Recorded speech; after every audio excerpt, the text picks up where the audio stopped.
Okay, I'm back, everyone. Nice little view up here. So today I want you to hang on because this little Saturday walk and talk is going to feel shit.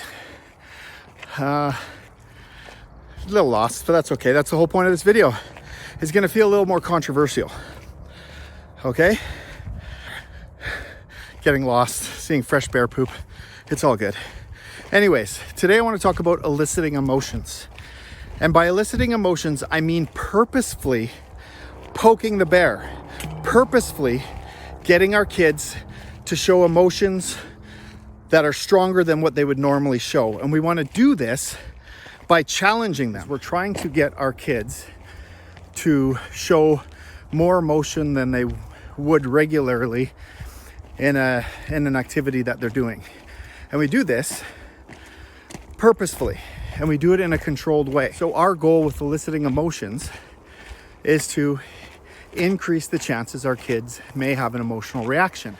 The reason why we want to do this is because it helps us help our kids to self-soothe through co-regulation. We can make activities harder and harder, pushing them further and further. Again, you have to be careful how far you push them, because you might end up in a tantrum, or you might end up in with a kid who's too sad. So it's about observing, being present, and staying with them and co-regulating. And what we want from eliciting emotions is not just to target, the so-called bad emotions that people put a lot of weight behind, like anger, madness, fear, frustration. We want to elicit all the emotions: joy, jubilation, happiness, sadness, frustration, embarrassment, grief, shame, all of them. We want to teach our kids how to handle and how to cope with every emotion they're confronted with. And so there's no better way to do it than to do it in a purposeful and structured way, hence eliciting emotions. And again, the best way to do this is to do it through play. And that way you can control it. So if your kid is outside kicking the soccer ball and they're kicking it at some bricks on the wall, you basically say, okay, you get a point if you hit the ball on one of these 6 bricks. They do it 2-3 times. Then you say you get a point if you can hit these 4 bricks. Then the next you say if you can hit these 2 bricks. So you're increasingly causing them to deal with things that are a little bit more stressful, more challenging. And you want to talk buzzwords, this is where perseverance and grit and resilience comes from, is when we challenge our kids. So again, we're going to run into times where there's unstructured and not purposeful activities that is going to make our kids show emotion that is over and above what is called for. But the more we do it, the more we co-regulate, the more we teach them to self-soothe, the stronger they're going to be. And I'm going to tell you, right now, if you do it when they're young and you do it repeatedly and you're constantly putting pressure on kids in a safe, purposeful way, not going too far. This is the controversial piece because people are going to get a little scared to do that. But if we do that, by the time our kids get to be teenagers and adults, when they're confronted with these things, it'll be easier for them to handle. Now, you might have a kid who's overly anxious, and instead of them being at a 10 when they're 17, they'll be able to handle a tough situation at a 6 or 7. Or you'll have a kid who's angrier than most. My son is a good example. Had to deal with him being angry since he was a baby. But the more you work with these kids, the more you teach them to self-soothe, and the more you do so purposefully, the stronger they get when they're teenagers.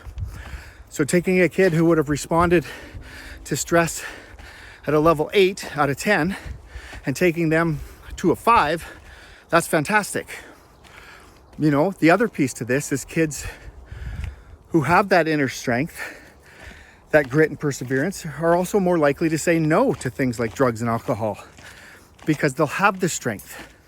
So the key as a parent is to elicit all emotions in small doses, so that way we can make our kids more resilient more perseverant, have more grit when the going gets tough. So, developing your prefrontal cortex, soothing your amygdala by taking deep breaths to soothe your polyvagal nerve, eliciting emotions allows that to happen. This is not just for parents, it's for teachers too. This is what the Emotional Schools Framework is about. It's about teaching emotional intelligence. These are some foundational pieces, parents, that you can use over the summer and outside of school to help make sure your kids develop that ability to persevere, resilient when things get tough.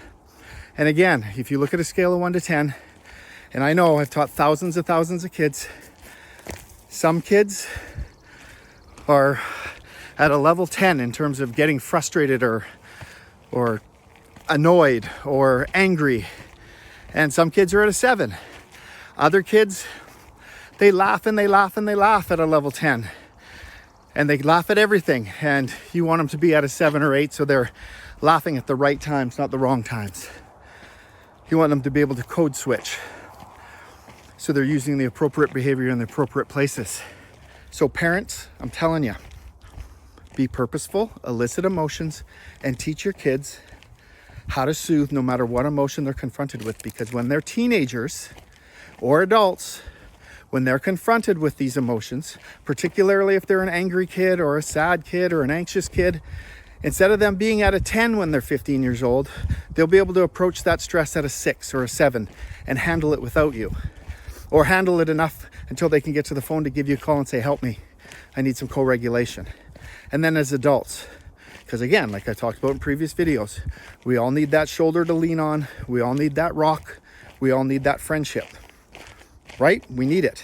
So prefrontal cortex, amygdala, polyvagal nerve, co-regulation, deep breaths, eliciting emotion, they all tie in. This is a fantastic learning series for you parents and for you teachers. Teachers, if you want this embedded into your school and something that's structured, give me a shout, emotionalschools.com. Let's do a consultation. My next video is going to be about consequences. It's about saying no. It's about accountability. It's about knowing when to do that. Anyways, until the next time, everyone. See ya on next Saturday's Walk and Talk about consequences and accountability. Peace out.